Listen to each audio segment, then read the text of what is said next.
Alright, so here we are, everyone. We're on chapter 18, second to last chapter.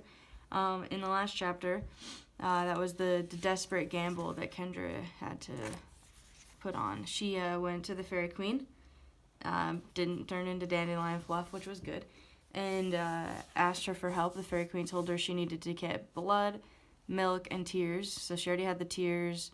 Milk is going to come from Viola, and we got to figure out who the blood is from, and that's going to somehow help her save Fablehaven. So this next chapter we'll do all the explaining of that. Like we have been doing, we're going to read it first and then go over the questions, just because I don't want to give anything away, because that's just not fun. Spoilers are the worst. So, chapter 18, Bahumat. I don't know. I call him Bahumat. Whatever. By the time Kendra reached the barn, a pre-dawn gray dominated the eastern horizon. Her journey from the pond had been uneventful, and a drop had spilled from the silver bowl. She went around the little door Seth had kicked open and ducked inside. The Titanic cow stood munching hay from the loft. Every time Kendra saw Viola, she marveled anew at the enormity. The cow's udder was bloated, nearly as badly as the first time Kendra had milked her. Kendra had the tears. Now she needed milk and blood. Since the Fairy Queen had been communicating mentally, Kendra trusted her first impressions. The milk would have to be Viola's, and the blood? Her own? The cow's? Probably both to be safe. Maybe both were required, but first the milk. Kendra set the silver bowl in a protected corner and retrieved one of the ladders. She intended to steal only a few squirts. There was no time for proper milking. Kendra had never tried to collect Viola's milk. She and Seth had simply been relieving pressure from the cow and letting it spill all over the floor. There were plenty of barrels, but trying to dump a barrel into a little silver bowl seemed tricky. And considering that she would be sliding down a teat to get the milk out, it seemed like it would be hard to avoid falling into the barrel herself. She located a large pie tin, the kind that Dale used to leave the milk around the yard. Perfect. Small enough to dodge, but big enough to catch all the milk that she would need. She positioned the tin under the teat, trying to estimate where the milk would squirt. Kendra climbed the ladder and jumped, embracing the fleshy teat. Milk gushed onto the floor, only a little splashed into the tin. She adjusted the tin, climbed the ladder, and tried again. This time, it was a direct hit, filling the tin almost to the brim. She even managed to keep her feet on landing. Kendra brought the tin over to the silver bowl. She poured milk into the bowl until it was 3/4 of the way full. Only blood remained. Viola mooed thunderously, apparently upset at having her milking abruptly halted right after it began. "You're going to moo louder than that," Kendra muttered under her breath. How much blood would she need? The Fairy Queen had not specified quantities. Kendra went through the closets looking for tools. She ended up with a weed digger and another pie tin. Getting enough blood to pour from the pie tin into the bowl would be disgusting, but she was scared that if she tried to put blood from the source directly into the bowl, she would end up spilling everything. "Viola," Kendra called, "I don't know if you can understand me. I need some of your blood in order to save Fablehaven. This might sting a little, so try to be brave." The cow gave no sign of comprehension. Kendra returned to the teat she had been milking. It was the one area not protected by fur, so she figured it would be the best place to harvest some blood.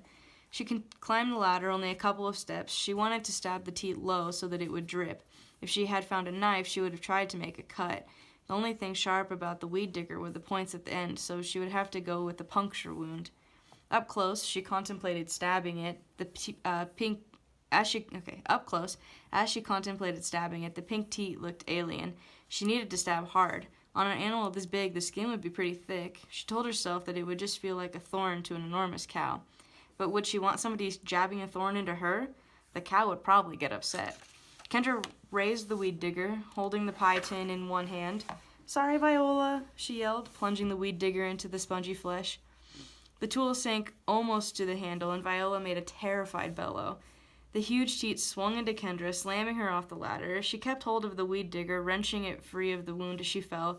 The ladder clattered to the floor beside her. Viola sidestepped and tossed her head, bellowing again. The barn shook, and Kendra heard timber splitting. The roof shuddered. The walls swayed and cracked. Kendra covered her head. Gigantic hooves thumped against the floor, and Viola let out a loud, plaintive moo.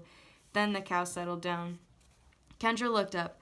Dust and hay floated down from above. Blood trickled down the teat, already dripping from the tip.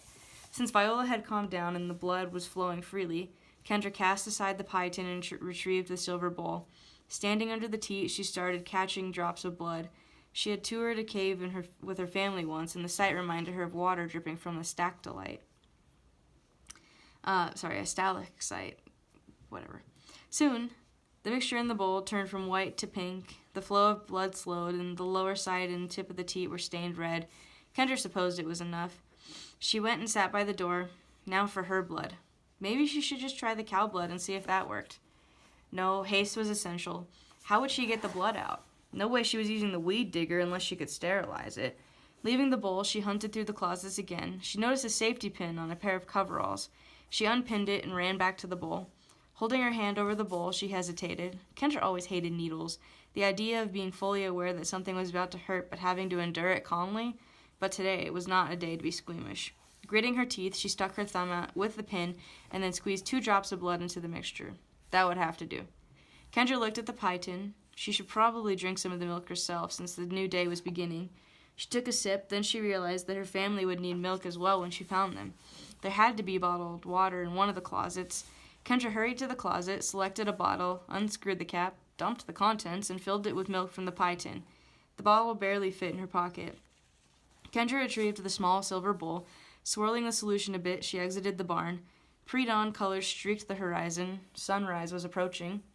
Now what? There were no fairies in sight. When the Fairy Queen had given instructions, Kendra had felt no doubt that the handmaidens she referred to were the fairies. She was supposed to make a potion for them that would somehow get them to help her. What would it do? Kendra realized that she had no idea. What could it do? Win their affection? But then what? Lacking other options, she had to trust the reassurance that she had felt when the Fairy Queen spoke in her mind. First, she needed to find the fairies. She wandered the garden. There was one, clad in orange and black with matching butterfly wings. "Hey, fairy, I have something for you," she cried. The fairy darted over to her, looked at the bowl, started chirping in a squeaky voice, and zoomed away. Kendra roamed until she found another fairy and ended up with an identical reaction. The fairy acted excited and then flew away. Soon, multiple fairies were flying up to Kendra, peeking in the bowl, and then soaring off. They were apparently spreading the news. Kendra ended up beside the metal statue of Dale. She set the bowl on the ground and backed away in case her proximity might discourage the fairies. The morning grew brighter. Before long, dozens of fairies hovered around the bowl. They were no longer showing up only to zip away. A crowd was forming. Occasionally, one would fly right up to the bowl and peer inside. One even laid a hand on the rim, but none took a drink. Most stayed several feet away. The crowd swelled to more than 100 fairies, and still they would not drink. Kendra tried to be patient. She did not want to frighten them away. Suddenly, the sound of a mighty wind interrupted the quiet morning. Kendra felt no breeze, but she could hear the shrieking gale in the distance. As the sound of the wind tapered off, a ferocious roar echoed across the yard. The fairies scattered. It could only mean one thing. "Wait, please, you have to drink this. Your queen had me make it for you." The fairies darted around in confusion. "Hurry, time is running out." Whether it was her words or simply that they were no longer startled, the fairies gathered around the bowl again. "Try it," Kendra said. "Have a taste." None of the fairies took her up on the offer. Kendra dipped a finger into the bowl and sampled the elixir. She tried not to make a disgusted face. It tasted salty and nasty. Delicious. A fairy with raven black hair and bumblebee wings approached the bowl. Mimicking Kendra, she dipped a finger in and tasted it. In a whirling shower of sparks, the fairy grew to nearly 6 feet tall. Kendra smelled the fertile aroma that had accompanied the Fairy Queen earlier. The enlarged fairy blinked in astonishment and then glided high into the air. The other fairies mobbed the bowl. A blizzard of sparks flashed across the yard as the fairies transformed into much larger versions of themselves. Kendra backed away, shielding her eyes from the dazzling pyrotechnics. In moments, she was surrounded by a glorious host of human-sized fairies, some standing on the ground, but most hovering. The fairies were uniformly tall and beautiful, with the lithe musculature of professional ballerinas. They wore vivid, exotic apparel. They still had the magnificent wings, and they still emanated light, although the gentle twinkle had become a brilliant blaze. The biggest change was in their eyes.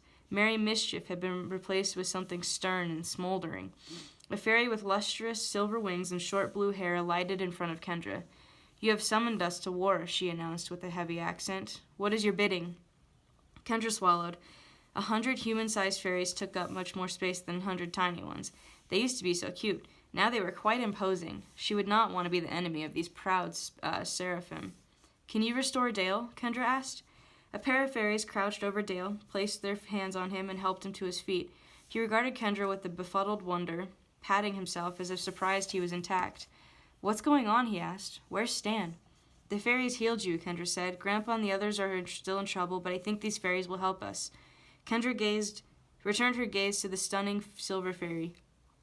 Muriel the witch is trying to release the demon named Buhamut. The demon is free, the fairy said, but you have but to command. Kendra pressed her lips together. We have to lock him up again, the witch too, and we have to rescue Grandpa and Grandma Sorensen and my brother Seth and Lena. The blue-haired fairy nodded and issued instructions in a musical language. Some of the fairies began rummaging in nearby plants. They pulled out weapons. A yellow fairy produced a crystal sword from the soil of a flower bed. A violet fairy transformed a thorn from a rose bush into a spear. The silver fairy with blue hair changed a snail shell into a beautiful shield. The petal of a pansy became a blazing axe in her other hand. This is your will, the silver fairy confirmed. Yes, said Kendra firmly. Altogether, the fairies took flight. Kendra turned to watch them go. Then a hand grabbed her left arm and another seized her right, and she was soaring between two fairies, a slender albino with black eyes and a blue furry fairy. Kendra recognized the blue one as the downy fountain sprite that she had seen in Grandpa's office. The sudden acceleration took her breath away. They cruised low to the ground, skimming over bushes, dodging tree trunks, and swishing past branches. Flying near the rear, Kendra marveled at the squadron of fairies ahead of her, effortlessly weaving through the obstacles at such reckless speed. The exhilaration was overwhelming. The wind of their velocity brought tears to her eyes. The pond with the gazebos streaked by beneath her. At this rate, they would reach the Forgotten Chapel in moments. But what about when they got there? Buhamut was supposed to be incredibly powerful. Even so, considering the legion of fierce fairies surrounding her, Kendra liked her odds. Glancing back, Kendra saw that there were no fairies behind her. They had apparently left Dale in the yard. The mad dash through the forest continued until the fairies ahead swooped skyward. Kendra's escorts followed, rocketing up beyond the treetops.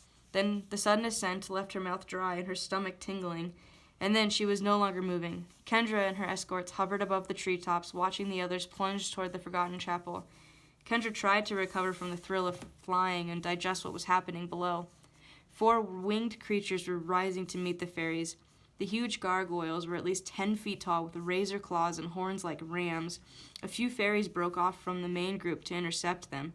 The winged beasts clawed at their smaller opponents, but the fairies, that's a word, adroitly, it means like really skillfully, evaded the blows and slashed off their wings, sending the gargoyles hurtling to the ground. Something flashed in Kendra's eyes. The sun was peeking over the horizon. Let's go, Kendra said to her escorts. The fairies dove, and Kendra felt her stomach rise to her throat as they plunged towards the church. Human-sized imps were spilling out of the front doorway, shaking their fists and hissing at the incoming fairies. Many of the fairies cast their weapons aside and soared straight at the imps, catching them in vicious embraces and kissing them on the mouth. In radiant bursts of sparks, every imp that was kissed transformed into a human-sized fairy. Kendra saw the silver fairy with blue hair plant a kiss on an obese imp. The imp instantly metamorphosized into a plump fairy with coppery wings. As the silver fairy glided away, the plump fairy tackled another imp, forced a kiss, and in a flash of the imp became a thin, Asian-looking fairy with hummingbird wings. The fairies streamed into the church. Most did not bother with the door. They glided through the windows or smashed through the corroded roof. Kendra's escorts held her over a gap in the roof. She saw fairies kissing imps. Other fairies drove back a variety of foul beasts. One fairy used a golden lash to send a toad-like monstrosity crashing through the wall. Another fairy grasped a scabby beast by its mane of white hair and hurled it through a window. A gray fairy with moth-like wings chased a brawny minotaur out the front door with a scalding blast of steam from the end of her rod. Many of the unsavory creatures voluntarily fled before the terrible onslaught. Others fought back. A demonic dwarf with a hide of black scales bounded around the room, wreaking havoc with a pair of knives. A rampaging atrocity that looked like a cross between a bear and an octopus battered fairies with its thrashing tentacles. A greasy creature coughed globs of slime into the air. It had a general appearance of a large tortoise without a shell, its body an amoeboid puddle beneath a long neck. Several fairies crashed to the church floor, wings snarled in the goopy substance. The undaunted fairies counterattacked. The bottom half of the dwarf was turned to stone, tentacles were severed, and the octobear retreated. A torrent of water flushed away the greasy creature. Some fairies attended their fallen comrades, healing injuries and washing away slime. As soon as the room cleared, fairies charged through the door to the basement. "Take me to the basement," Kendra said. Her escorts immediately responded, nearly giving Kendra whiplash as they plummeted into the church and glided to the basement door. The fairies had to tuck in their wings to descend the stairs, so Kendra ran down beside the furry fairy and the albino. The basement had expanded. A massive excavation and renovation had occurred. It was deeper, broader, and longer. The alcove at the far side had grown as well, now completely unfettered by knotted ropes. The basement was not lighted as brightly as before, although the fairies carried their own luminescence with them. Hideous carvings sneered from the walls. One corner was piled with strange treasures, jade idols, spiked scepters, and jeweled masks. Kendra scanned the room for her family. The easiest to spot was Seth. He was inside an enormous jar with breathing holes punched in the lid. There were some leaves and branches in it with him. He had grown no taller, but he looked 100 years old. Saggy wrinkles creased his face, and he had only a few wisps of white hair left atop his head. He placed a pruned palm against the glass. Kendra guessed that the orangutan chained to the wall was Grandpa. The large catfish swimming in the tank beside him was probably Lena. She saw no sign of Grandma. Flanked by her fairy escorts, Kendra dashed toward her family. Scores of hideous imps scuffled with fairies. Those fights did not last long as kisses transformed the imps back to their original forms. Kendra reached the gigantic jar. "Are you all right, Seth?" Her elderly brother nodded feebly. His smile showed that he had no teeth. A snarling imp pounced at Kendra. The blue, furry fairy caught the creature in mid-flight, pinning its arms to its sides. It resembled the same imp that had apprehended her brother earlier. The albino fairy flew up and gave the imp a kiss on the mouth, and it became a striking fairy with fiery red hair and iridescent dragonfly wings. Seth began tapping the glass. He was pointing excitedly at the fairy. Kendra realized that it was the fairy that he had unwittingly transformed. The red-headed fairy approached the jar, shaking a scolding finger at Seth.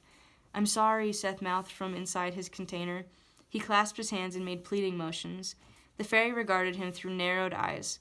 Then she snapped her fingers and the jar shattered. She leaned forward and kissed Seth on the forehead. His wrinkles smoothed and his hair filled in until he promptly looked like himself again. Kendra pulled the bottle of milk from her pocket and gave it to Seth. "Save some for Grandma and Grandpa." "But I can see." An ear-splitting roar shook the room. A creature who could only have been Bahamut emerged from the alcove. The loathsome demon stood 3 times as tall as a man and had the head of a dragon crowned by 3 horns. The demon walked upright, possessing 3 arms, 3 legs, and 3 tails. Oily black scales bristling with barbed spikes covered its grotesque body. Malevolent eyes gleamed with wicked intelligence. To one side of Bahamut floated the spectral woman that Kendra had seen outside her window on Midsummer's Eve. Her ebony wrappings flowed unnaturally as if she were underwater. The earthly apparition made Kendra think of a negative photograph. At the other side of Bahamut stood Muriel, now clad in a gown as black as midnight. She leered at the fairies and glanced confidently at the towering demon. No imps remained in the room. A crowd of shining fairies faced these final opponents. Bahamut crouched. Inky darkness gathered around him. The demon sprang forward with a roar like 1,000 cannons firing together. A black wall of shadow flowed from Bahamut like a wave of tar. Total darkness engulfed the room. Kendra felt like she had been struck blind. Even with her hands over her ears, the prolonged bellowing of the demon was practically deafening. There seemed to be no substance to the shadow Bahamut had emitted. It was just darkness. Where were the fairies? Where was their light? The ground rumbled, and a sound like an avalanche overpoured the demon's roar. Suddenly, daylight flooded the room. Looking up, Kendra beheld a blue sky. The slanted rays of the rising sun fell into the basement. The entire church had been hurled aside. Descending from above and charging from all directions, fairies swarmed Bahamut. The demon slashed a fairy with one of its tails, raked another with an impossibly quick swipe of its claws. Jaws snapping, the creature swallowed a yellow fairy whole. Many fairies were falling. While the majority attacked, other fairies laid hands on the injured, curing most of them rapidly. Muriel stood in a theatrical pose, chanting spidery words. A pair of fairies near her turned to glass, and shattered. She extended a contorted hand, and another fairy turned to ash and disintegrated in a gray cloud. Long streamers of ebony fabric flowed from the spectral woman, entangling nearby fairies. The ensnared fairies began to lose their luster and wither. The silver fairy appeared, slicing through the fabric with her axe of fire. Other fairies joined her, using gleaming swords to sever the black material. The fairies swirling around Bahamut now held ropes. They looked like the ropes that had crisscrossed the front of the alcove, except now they appeared to be woven out of gold. Bahamut kept roaring and swinging and biting, but the ropes were beginning to tangle him up. Knots were forming in them. The draconic creature was slowing down. His great jaws clamped shut, tearing off the gauzy wing of the fairy with markings of a ladybug. The spectral woman turned and drifted away, her ethereal wrappings no longer quite as flowing. The fairies ignored her departure. A pair of fairies had taken a hold of Muriel, and they flung her at Bahamut. Soon she was bound to the demon by flaxen cords. She screeched as her body shriveled with age and her gown turned to rags. 3 fairies alighted atop of the demon's head. They each grabbed a horn and tore it out. The demon wailed. Dozens of fairies seized the ropes binding the demon and hurled Bahamut back into the alcove. Busily, the fairies began threading knotted ropes back and forth over the entrance. Kendra turned. The blue furry fairy gestured toward the orangutan, and the shackles binding it to the wall fell apart. Another gesture and a burst of light changed the orangutan into Grandpa Sorensen. The albino fairy pulled the convulsing fish from the aquarium and changed her back into Lena. "Where's my grandma?" Kendra cried. The red-haired fairy who had freed Seth approached the aquarium. She lifted out a small, putrid slug that had been clinging to the side above the water and changed it back into Grandma. Grandma Sorensen massaged her temples. "And I thought my mind was muddy as a chicken," she muttered. Grandpa hurried over and embraced her. "Do you need milk?" Kendra asked, holding out the bottle to her grandfather. He shook his head. "We have not slept, so the veil has not yet covered our eyes." A group of fairies gathered near the alcove, extending their arms, palms downward. Soil, clay, and stone began flowing together and piling up until Hugo was reborn. The golem stretched and let out a groan to rival the roars of the banished demon. The fairies busily healed one another, mending their wings and closing their wounds. One circle of fairies spread their arms, and fragments of glass skittered together, took the form of a pair of fairies, and came back to life. Several other fairies joined hands and started humming. Particles of ash swirled loosely in their midst and refused to coalesce. The fairies released one another, and the ash dissipated. Some fairies, it seemed, were beyond rescue. Several fairies took hold of Hugo and lifted him out of the basement. Others did the same for Grandpa, Grandma, Lena, Seth, and Kendra. Airborne again, Kendra now had a view of the destroyed church. The wreckage spread across the clearing for a couple of 100 yards. The forgotten chapel had not simply been flung aside, it had been obliterated. The fairies set them down a good distance away from the wreckage in the basement, all except Lena. 2 fairies were carrying her away. The former naiad was having harsh words with them in a foreign tongue, struggling in their grasp.